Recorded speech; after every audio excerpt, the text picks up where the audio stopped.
ಒಂದು ಸಲ ಕನ್ನಡಿ ಮುಂದೆ ಮನೆ ಕಟ್ಟೋರು ಅಥವಾ ಮನೆ ಕಟ್ಟಿರೋರು ಇವತ್ತೇ ಒಂದು ಪ್ರಯತ್ನ ಮಾಡಿ, ಕನ್ನಡಿ ಮುಂದೆ ಹೋಗಿ ನಿಂತ್ಕೊಳ್ಳಿ.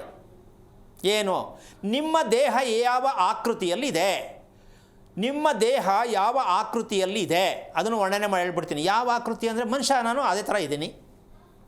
ಮೊದಲನೇ ಭಾಗ ನಮ್ಮ ತಲೆ ಭಾಗ ಚಿಕ್ಕದಲ್ವೇನಮ್ಮ, ಹೌದಾ? ದೇಹದಲ್ಲಿ ಶರೀರದಲ್ಲಿರ್ತಕ್ಕಂಥ ತಲೆಯ ಭಾಗ ಚಿಕ್ಕದು, ಮೊದಲನೇದು ಟಾಪ್ ಒನ್ ಇದೆ ತಾನೆ ತಲೆ. ಎರಡನೇದು ನಮ್ಮ ಭುಜ.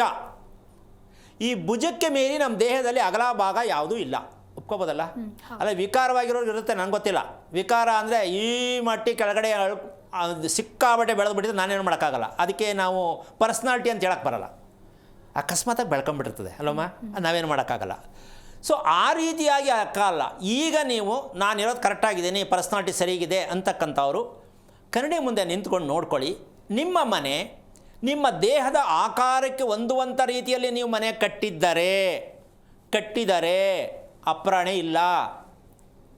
ಯಾಕೆ ಅಂದರೆ ನಾವು ಶಾಸ್ತ್ರ ವಾಸ್ತು ಅಂತ ಹೇಳೋ ನಾವು ನಮ್ಮ ದೇಹಕ್ಕೆ ಅನುಸಾರವಾಗಿರ್ತಕ್ಕಂತಹ ರೀತಿಯಲ್ಲೇ ಮನೆಯನ್ನು ಕಟ್ಟಬೇಕು ಅನ್ನೋದು ಪ್ರತಿಯೊಬ್ಬರು ನೀವು ತಿಳ್ಕೋಬೇಕು. ಯಾರನ್ನು ಕೇಳಬೇಡಿ, ಯಾಕೆಂದರೆ ಆ ಟಾಪಿಕ್ ಯಾರಿಗೂ ಗೊತ್ತಿಲ್ಲ. ಮನೆ ಮಾತಾಡಬೇಕು ಬೇಡ ಅಂತೀಯಮ್ಮ. ಅದಕ್ಕಿಂತ ಹೆಚ್ಚಾಗಿ ಒಂದು ತಮಾಷೆ ವಿಷಯ, ದೇಹದ ಜೊತೆ ನಾವು ಮಾತಾಡೋದನ್ನು ಕಲಿಬೇಕು. ಬೇಕು ಅಂತ್ಯ ಬೇಡ ಅಂತ್ಯ? ಬೇಕು. ನಮ್ಮ ದೇಹದ ಜೊತೆ ನಾವು ಮಾತಾಡೋದನ್ನು ಕಲಿಬೇಕು. ಇದನ್ನು ಕೇಳೋದು ಎಷ್ಟೋ ಜನಕ್ಕೆ ಆಶ್ಚರ್ಯ, ಅದು ಇನ್ನೂ ಗೊತ್ತೇ ಇಲ್ಲ. ನಮ್ಮ ದೇಹ ಹೆಂಗೆ ಮಾತಾಡುತ್ತೆ? ಈಗ ನನಗಿದು ಬೇಕು ಅಂತ ಕೇಳ್ತಾ ಇಲ್ವಾ? ನಾವು ಗಮನಿಸೋದೇ ಇಲ್ಲ. ತಿಂಡಿ ತಿನ್ನೋ ಮೂರ್ಖ ಅಂತದೆ, ಆಮೇಲೆ ತಿಂದ್ರಾಯ್ತು. ನೀರು ಕುಡಿಯೋ ಅಂತದೆ, ಆಮೇಲೆ ಕುಡಿದ್ರಾಯ್ತು. ಹೌದಲ್ಲಮ್ಮ?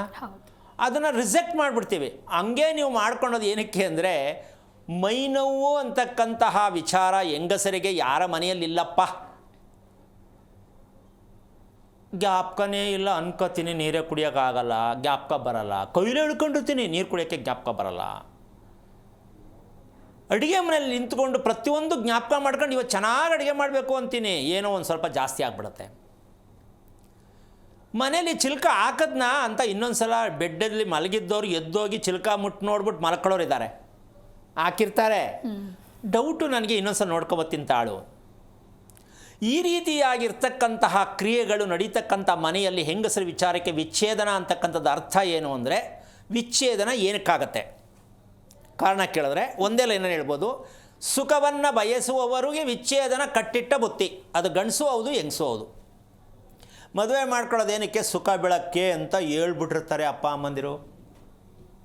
ಅವರು ಅಂದ್ಕೊಂಡಿರ್ತಾರೆ ಮದುವೆ ಆದ್ಮೇಲೆ ನಂಗೆ ಸಿಕ್ಕೋ ಗಂಡ ಎಲ್ಲೆಲ್ಲಿಗೋ ಕರ್ಕೊಂಡು ಹೋಗ್ತಾನೆ ಅಂತ, ನನಗೆ ಸಿಗೋ ಹೆಂಡತಿ ಏನೆಲ್ಲ ನನಗೆ ಸೌಕರ್ಯ ಮಾಡ್ತಾಳೆ ಅಂತ ಇವ್ರು ಕನ್ಸ್ಕೊಂಡಿರ್ತಾರೆ. ಇವೆರಡೂ ಅಕೌಂಟೇ ಓಪನ್ ಆಗಲ್ಲ. ಯಾವಾಗ? ಮದುವೆ ಆದಮೇಲೆ. ಮದುವೆಗೆ ಮುಂಚೆ ಅಕಸ್ಮಾತ್ ನಡೀತಾ ಇರ್ತದೆ ಸ್ವಲ್ಪ. ಯಾಕೆ ಅಂದರೆ ಅಟ್ರಾಕ್ಷನ್, ಆಕರ್ಷಣೆಗೋಸ್ಕರವಾಗಿ ಬಗ್ಲೇಬೇಕು. ಯಾಕೆ ಅಂದರೆ ಮಿಸ್ ಹೋಗ್ಬಿಟ್ರೆ ಲೈನ್ ಕಟ್ಟಾಗ್ಬಿಡ್ತಲ್ಲ.